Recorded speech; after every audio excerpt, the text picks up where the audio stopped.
And it is O Canada here tonight as we embark on round 3 of season 3 of the Canadian eMotorsports Network NASCAR series, the Crack Device Company 100 from the virtual Canadian Tire Motorsport Park. As we join you here live, Jordy Carraher alongside Regan McCauley.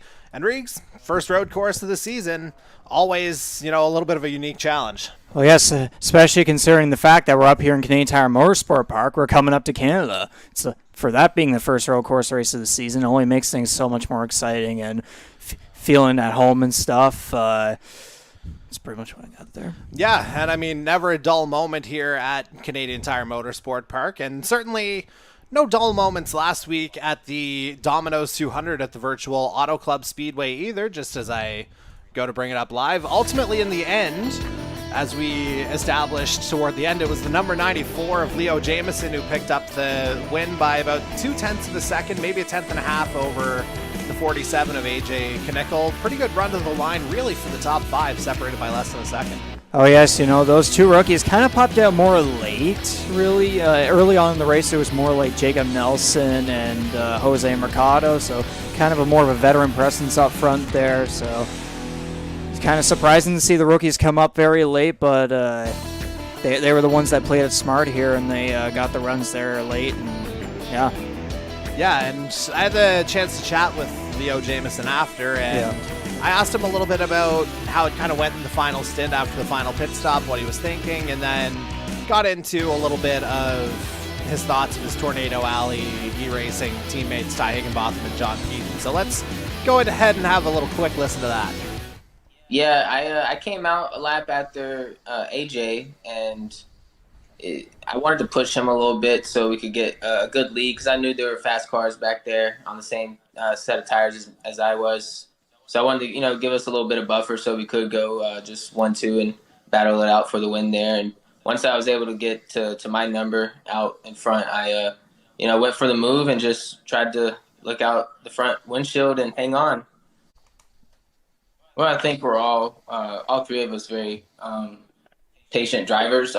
Ty and Piccolo more so than myself a lot of times, but try to be patient, knowing that not to rush, and know that if we fall back a little bit, there's always a way to get back up to the front. And we stuck to our strategy today, and it worked out perfect for us each stage and there at the end. And obviously with the win last week, Jamieson clinches his spot in the playoffs, and with it moves to the top of the driver's standings, 11 points clear of Chase Beatty after 2 races. Well, yeah, he's been the most impressive rookie all season so far.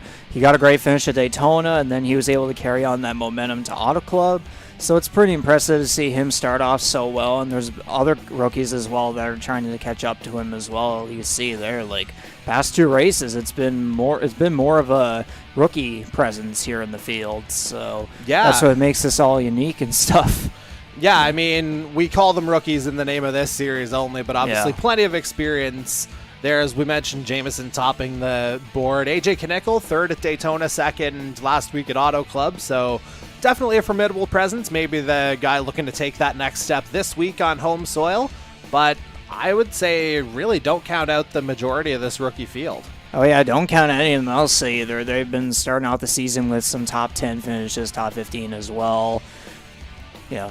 And, we talk about rookies. The top 2 in last year's Rookie of the Year competition, John Peden and Ty Higginbotham, they're both part of Tornado Alley, and they're part of the team that's atop the standings here in our team classification, 27 clear of Eclipse E-Racing, and a pretty solid show of consistency so far through the first couple of weeks. Well, yeah, race 1 was more Eclipse race E-Racing, and then the second race was Tornado Alley, so they're kind of the top 2 teams so far this season, and we should look at them as the top contenders for the team standings. But don't count out GTR Motorsports either, because they're pretty close there with 199 points. Other teams are kind of just a bit stuck right now, I would say, if that's a proper way to put it, but I mean, it's really tight there as well towards the middle of the standings, so just don't count out anyone else other than Tornado Alley or Eclipse.